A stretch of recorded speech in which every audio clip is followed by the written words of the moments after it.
Let me ask you this prop, though.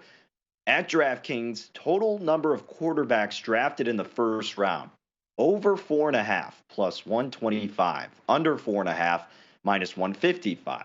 All right, so the assumption is you get Bryce Young, CJ Stroud, Will Levis, Anthony Richardson. That fifth quarterback, Hooker, right? Is that the guy that we're relying on to be that number five guy if it happens to be five people in the first round? Yeah, I don't see there being five. So stations here in town gave us minus 115 to the under on 4.5. I bet that Hmm, last night. It I was a like that. 2 unit wager. I gave that out to people who follow me, and I think it's a bet that will move to the under. Here, not only here in town, but also that minus 155 number. My guess is we will continue to get some because right the quarterback market is the most noteworthy market in the draft. We always hear the most about the quarterbacks. The networks talk about the quarterbacks the most. Why? Hendon Hooker was on the Heisman podium. We all know who he is, right? Some of these other guys, like, for example, the best offensive lineman in this draft, some people have never heard of Paris Johnson or Peter Skoronsky, but Right. everyone's heard of Hendon Hooker. So they're going to gravitate towards this market, and they're going to lean on him being drafted higher than where he probably is slated to be drafted just because of the name recognition that goes along with it. But when you actually, first of all, Hendon Hooker's a great player. He's a tremendous kid. He's 25 years old. He's overcoming a tough knee injury. He had an unbelievable season with the Tennessee Volunteers. But there's a lot of negatives to him when you look at him as an NFL prospect. He can only read one side of the field. That's pretty much what Tennessee's offense was. They only run certain routes. It was not an offense that really understood progressions and making scans and route trees and NFL level stuff.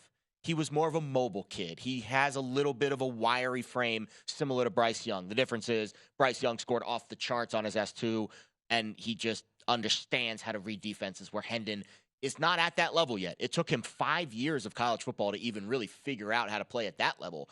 And then he got grouped into a perfect scenario with Tennessee that runs this really up-tempo offense with Josh Heupel, and they really understand how to get up and down the field. And that's not what the NFL is. That's not what the NFL quarterback position is. So I don't think he's a first-round guy. Sean King, who does a fantastic job. I mean, if you're going to listen to one guy about quarterbacks, you should listen to Sean. Yeah. He doesn't think Hendon Hooker is a first-round guy. We felt very similarly about Malik Willis last year, and he fell all the way out of the first round. So I think I feel comfortable with under 4.5. I feel very comfortable with Anthony Richardson being that project quarterback that teams will maybe take a chance on in the first round. I don't think Hendon Hooker fits that bill because I think Richardson, first of all, he's healthy. Second of all, I think he offers a little more physical upside than Hooker does. Hooker's a great physical specimen, but Anthony Richardson is off the charts in that category where Hooker is just above average. And I think that's what makes the separation for me. So under 4.5 quarterbacks in the first round is a solid bet. It is in my portfolio, and it's clearly still bettable at that price.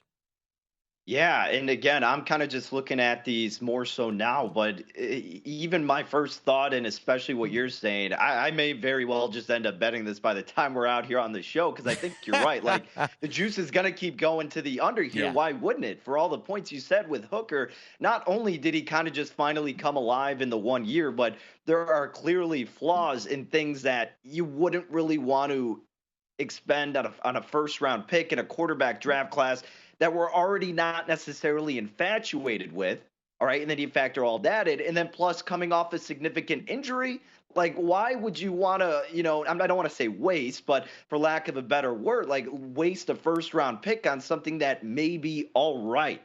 Like it's not like Hooker, we're watching him going, this guy top pick for sure, without a doubt. Maybe I'm wrong, but I never thought that or really saw many people going that crazy to the extent of thinking he was going to be the top quarterback if he ended up staying healthy. So yeah, I like that a lot. I think you got a great price there at minus 115. So I'll have to shop around and see what I can get. But yeah, under 4.5. And it's one of those where, Jared, like, if you lose, and especially like your position, you getting minus 115 and the number moves, that's one of those where you go, like, you know what?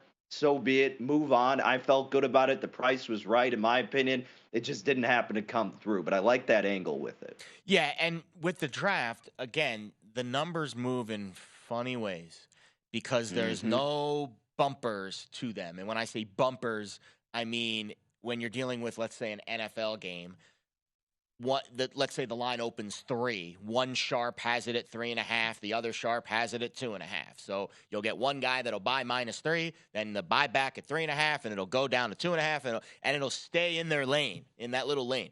Those lanes do not exist in the NFL draft. The market is like the Wild West. So one person's opinion, one rumor, one piece of news can push the market so far to the other end of the spectrum, it becomes unbettable.